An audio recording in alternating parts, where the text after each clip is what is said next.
Hi, I'm Beril Naz Hassan, and welcome to Money Trees, the show where we break down financial top fives for you. The news almost always focuses on the negative, the next big crash or crisis. But bull markets, which are periods of extreme wealth creation, often go unnoticed. Let's buck that trend and take a look at some of the biggest bull markets in history.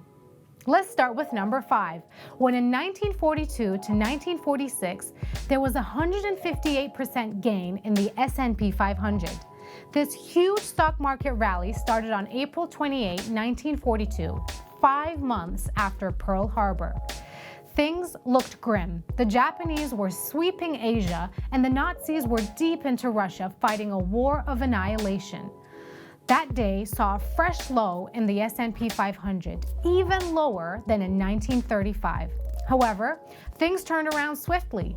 Consecutive naval victories for the U.S. in the Pacific and a Soviet pushback against the Nazis swung sentiment, and the U.S. stock market climbed through the rest of the war.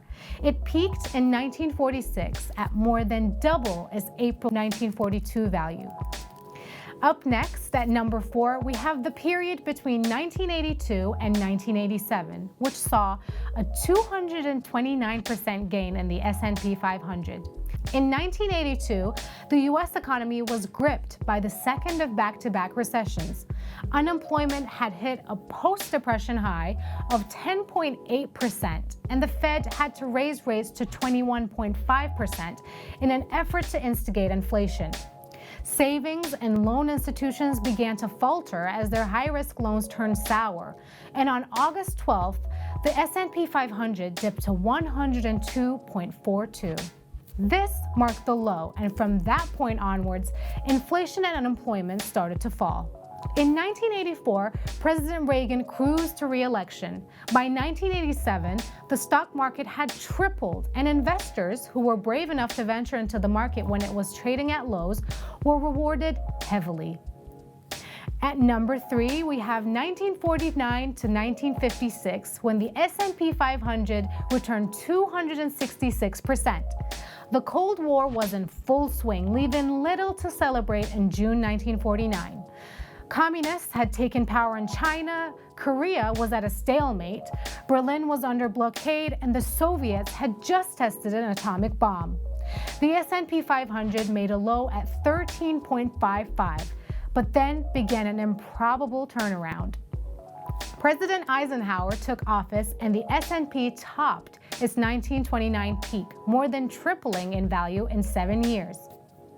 At number 2, we have the period between 1987 and 2000, which saw a 582% gain for the S&P 500, the second biggest and longest bull market of the past 8 decades started after a huge market scare.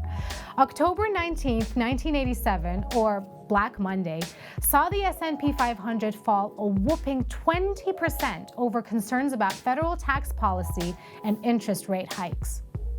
Stocks jawboned over the following month before starting a relentless rise that lasted 12 years. Stocks rose as interest rates fell and the economy grew. Near the end of the 1990s, the market roared ahead with enthusiasm about new internet companies.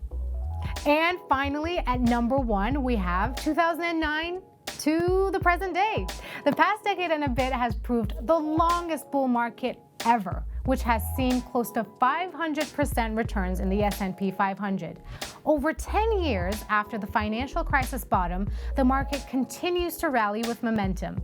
While coronavirus fears may have a lasting impact, this rally has shrugged off political turbulence, quantitative tightening, and trade war concerns and keeps climbing higher.